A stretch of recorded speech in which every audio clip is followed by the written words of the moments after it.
Hare Krishna. Question from Ravikant Jagtap Prabhu. Why do religions like Islam and Christianity allow meat eating? Some of my friends tell me that it is written in the Quran that one is not Muslim who doesn't eat meat in 40 days, and a cow is created by Allah for eating. Is it true? Answer: certainly all religions have allowances for meat eating. What to speak of Christianity and Islam, those allowances are present even in the Vedic culture.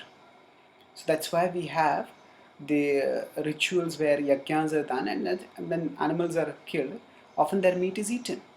So meat eating is never recommended or glorified or instructed, mandated in any of the traditions.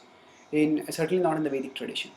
In Yajnik context also, where animals are to be sacrificed, Manusmriti and other scriptures talk about how instead of using a real animal, one can make a clay replica of an animal and also kill it.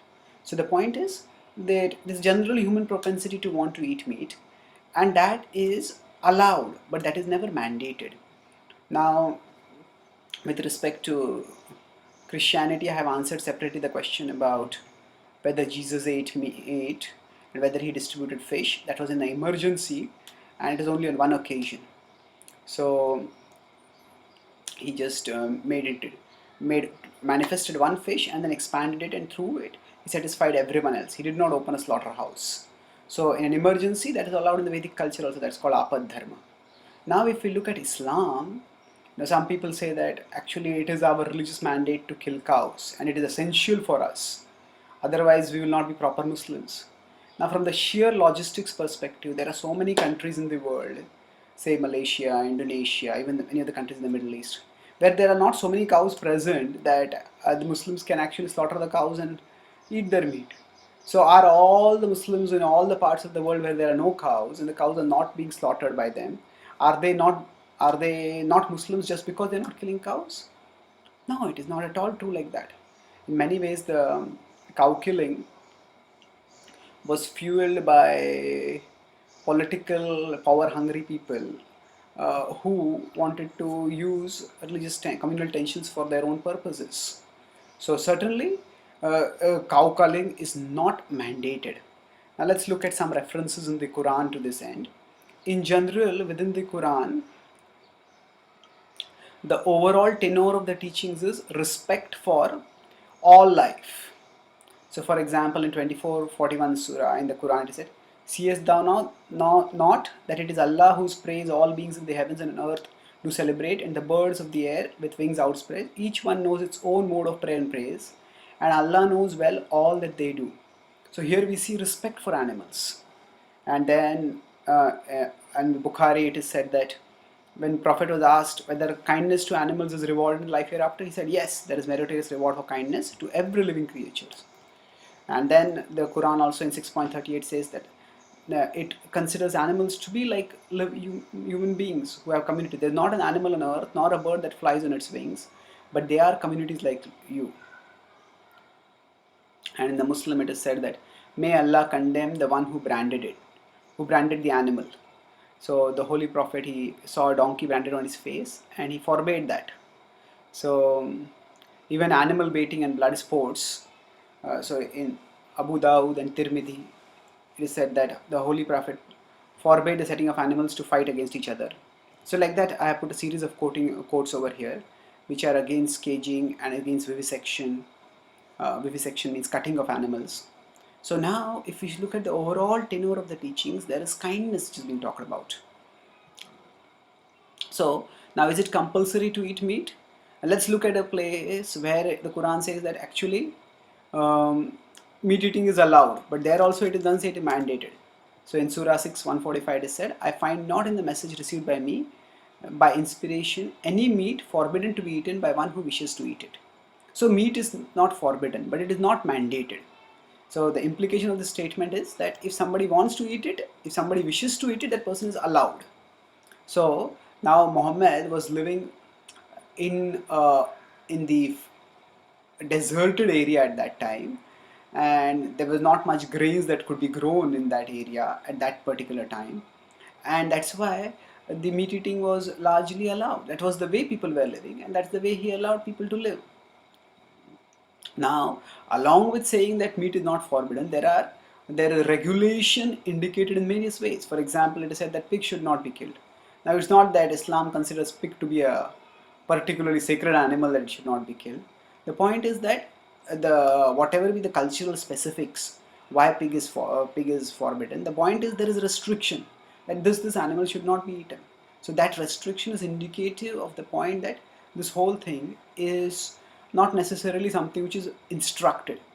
And even with respect to killing animals, in 5.3 in the Quran it is said you are prohibited to eat flesh, blood and other things of a dead animal that is cut without reciting the names of Allah, or is killed after severe beating, or is brutally slaughtered, or someone else has executed it, or it is dead due to fall, or some wild beast has eaten some of its junk, or it is cut on a rock, or it is given a sacrifice, or it is killed by a sharp arrow.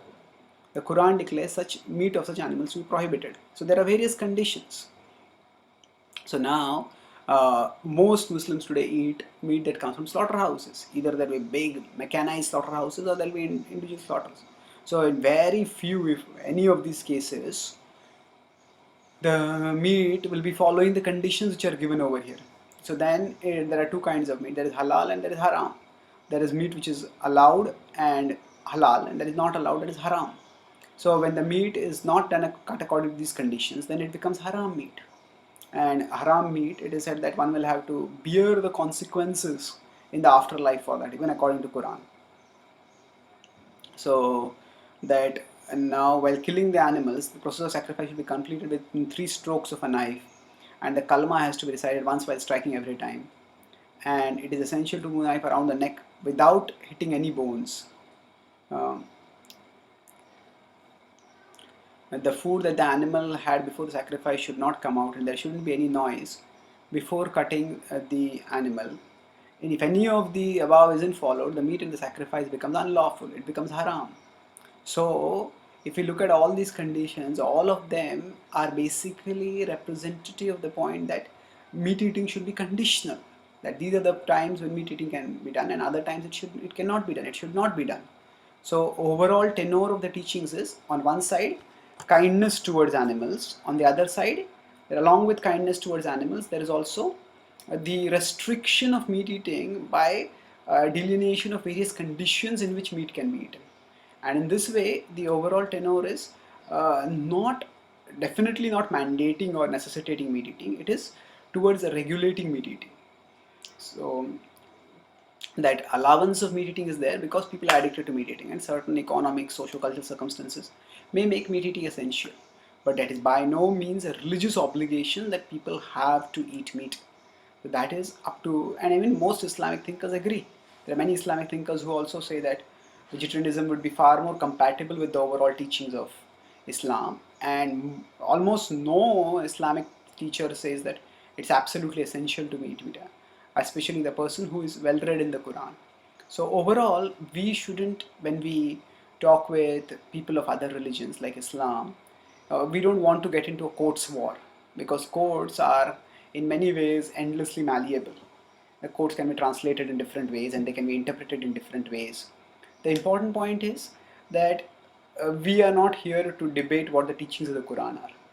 So our point is that there are certain human values, and one human value is compassion, and that compassion is also talked about in the Vedic literature as well as in the other religious literature, including the Quran. So nowadays there are even scientific and logical reasons why one should abstain from meat eating, and using one's reasoning faculty is also considered to be an important aspect in Quran. It is called as learning from intellect, or reason is known as qiyas. So we can present, and most people, even those people who claim to be following Islam and Quran, and they quote the Quran, often they are in their personal lives more influenced by logic and facts than by the Quran.